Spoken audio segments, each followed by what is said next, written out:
Staffan de Mistura, the UN envoy to Syria, holds regular monthly briefings at the Security Council on the situation there. But after last week's alleged chemical weapons attack and the US airstrike in response, this one was more highly charged than most. Let us view this moment of crisis, and it is a moment of crisis, as a watershed and an opportunity perhaps for a new level of seriousness in the search for a political solution. Mr. de Mistura urged the US and Russia to work together, and even as he was speaking, US Secretary of State Rex Tillerson was meeting his counterpart Sergei Lavrov in Moscow. But those talks weren't enough to prevent yet another display of gridlock at the Security Council in a vote on a resolution condemning the alleged chemical weapons attack.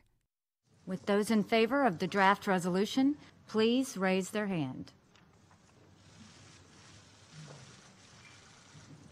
Those against?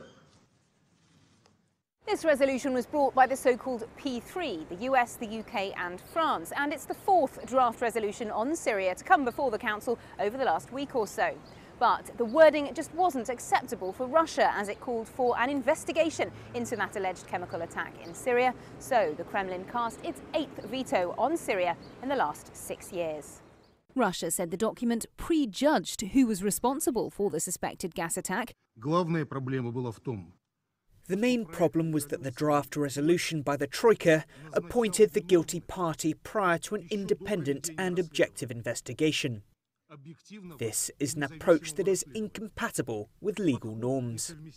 But the US said Moscow's continual backing for the Syrian government would only make it more isolated. To Assad and the Syrian government, you have no friends in the world after your horrible actions. The United States is watching your actions very closely. The days of your arrogance and disregard of humanity are over.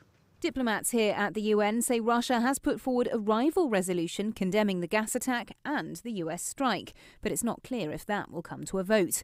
In the meantime, Staffan de Mistura is pinning his hopes on a 6th round of peace talks, starting in Geneva in May. Lorna, Shaddick, CGTN, New York.